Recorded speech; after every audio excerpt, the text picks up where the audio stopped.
Thank you very much, Rob. We are at the CHI Health Center in Omaha, Nebraska. You said it, two teams that are battling for seeding not only in the Big East tournament, but in the NCAA tournament as we bring you inside a rocking crowd and a blue out tonight in Omaha for a rematch of one of the most epic games in the Big East this year. The first time they played it went to triple overtime. A look at the Big East standings as we enter tonight. Seton Hall in sole possession of third place, one game ahead of Creighton. Should the Blue Jays win tonight, those two would be tied in the 3 spot heading into the weekend. Hello again, everybody. Matt Schumacher, Donnie Marshall with you. The first game was epic. We had stars balling out. We had triple overtime. We had guys on the floor the entirety of the 55 minutes. But when you look at the matchup, round 2, what stands out to you? Well, they play very different styles, of course, but there's a lot of similarities. Remember, both of these teams beat UConn. And they beat them handily, so that's one. The other one is both teams are trying to jockey for position. They're trying to inch up in terms of seeding for the Big East tournament. And then I think what everyone's trying to do this time of year is just play the most consistent and the best basketball. And I think we're going to see that tonight. Both teams have been playing consistent basketball. Seton Hall's won 5 of their last 6. Creighton 4 of their last 5. As we look at the starting lineup sponsored by Jeep, there's only one. Creighton with Trey Alexander, Baylor Shireman, Ryan Kalkbrenner. Those 3 lead the Big East in minutes played. Meanwhile, for Seton Hall, you believe Dre Davis is the key to this team. I really do. I think he's the most improved player in the Big East and one of the most in the entire country. Undervalued, underappreciated, and underrespected by everyone outside of the Seton Hall family. He is a talent, and they're going to need him tonight. Indeed they will, particularly Donnie, without what he's really seen is an improvement and a willingness to defend for the entirety of the 40 minutes in a basketball game. Shireman cans a 3 and gets the scoring started for the Blue Jays. The start of February.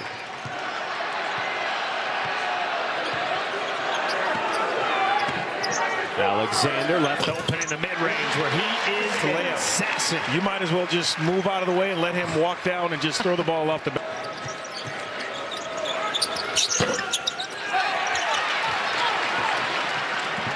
Up ahead to Kalkbrenner, playing with pace on a home run pass by Baylor Shireman. On the floor without fouling. Trout again. Stay high.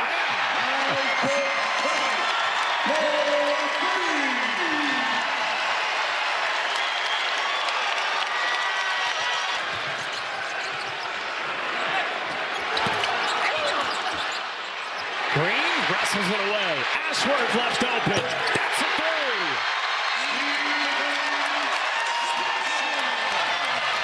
3. Tired. I mean, obviously, if you're not tired this time of year, you haven't been playing. So everyone's fatigued, but you miss 1 or 2 of those, you got to understand. Let me try to knock this off the glass and get something underneath it. That's a big man move by the 7'1", 270. The bigger problem is you allowed another wide open shot from the corner that Creighton missed. Step back 3. Shireman puts it in his second of the game. That one. Shireman gets it back on the wing, tries a 3. Got it from downtown. And a double gun kiss to the crowd.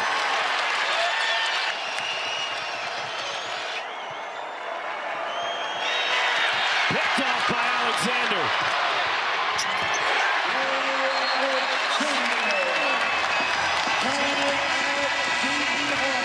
Test a guard shot, and now it leaves the interior open for a Bediako rebound. Shireman the kick out. Miller left wide open. Downtown. Starters from their team that was 1 possession away from a trip to the Final Four last year. And case in point, Ashworth off the bounce, and Kalkbrenner cleans it up. And get some momentum. You scored the last couple trips. Get a better feel going into break. Adewusu tries a 3. And that will end the first half. And Shaheen Holloway telling his guard, drive the basketball. That's the easy way out. I agree. You got to, that situation, put the pressure on the refs to blow the whistle at the end of the clock. Well, Donnie, Seton Hall goes to the locker room with their largest halftime deficit of the season, down 16 on the road against a hot shooting Creighton club. They've hit 40% of their threes. Stay tuned for the Jeep halftime report. After 10 minutes down the road. Talk to us today about that. Just one play at a time. Alexander with 3 to shoot. Hounded by Alamir Dawes. Just got it off. Man, beat the buzzer. It was that. With your feet, meaning beat guys to a spot and hope they cough the ball up. You don't need to reach in. 5 turnovers for Creighton. Beautiful lob by Trey Alexander. Mason Miller tracks it down. Second opportunity. Ashworth again. On the reload. Puts it in from downtown. At times, stress the positives by Creighton on that possession. Well, for all the talk about Creighton's offense, which has ran through the big fella Ryan Kalkbrenner tonight, they are a top 20. Kadari Richmond and going to get his misses. He does so well following it up. Extra pass. Open 3 on the corner for Sherman. And he has 4 triples in the game. See Kadari Richmond kind of go to work. You know, no Kalkbrenner in the game. Get downhill. Boy. He is a flash.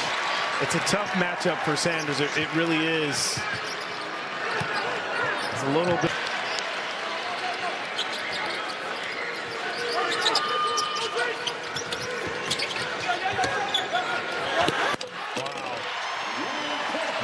Just a bullet pass to Rich. Trailed by 16 at the half. It's the largest halftime deficit of the season.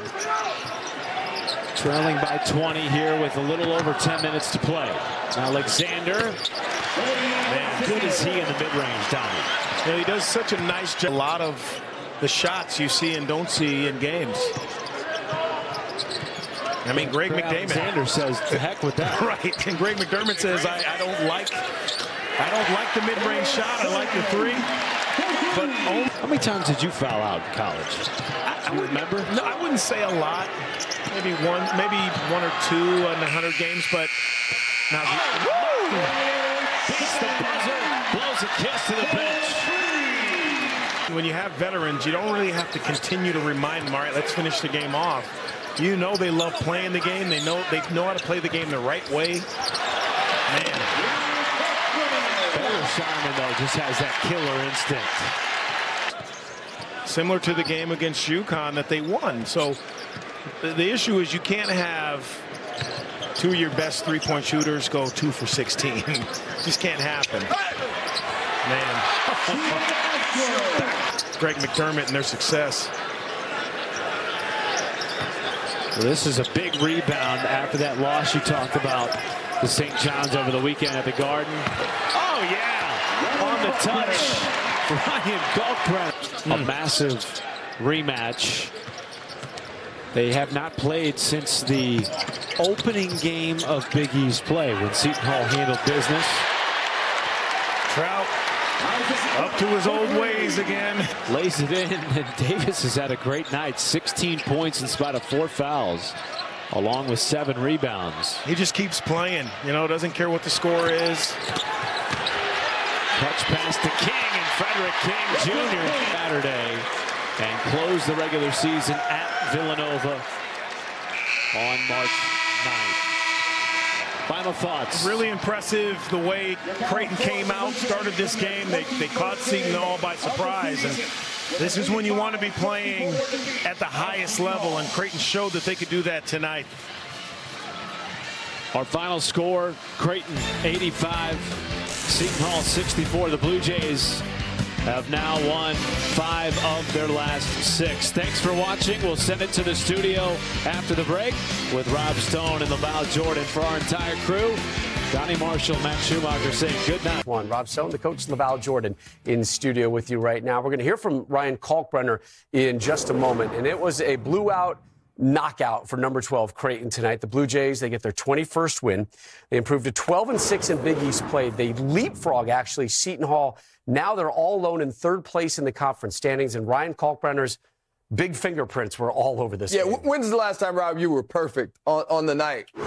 No mistake. Well, when was I working last? So Ryan Kalkbrenner, 10 for 10 from the field tonight, 6 rebounds, 4 blocks, and the other things that he does can't be understated. Just his presence alone as a rim runner, he's the creator for this Creighton offense. When you think about it, they don't really have a breakdown, individual, one-on-one guy that can put people in the blender and get to the paint, make play. So Ryan Kalkbrenner's threat at the rim, on the roll, and in the post sucks in defenses. And now Creighton has such good decision makers: Trey Alexander, Balin Shireman, Stephen Ashworth. All those guys can shoot the basketball and make decisions. But it starts and ends with a great screener who creates all. And then on the other end, no one's fouled out for Creighton in 47 games because Kalkbrenner's back there. So he allows you to keep your good players on the court, Rob. Mm-hmm. So if you have him sitting back there, you funnel everything to him.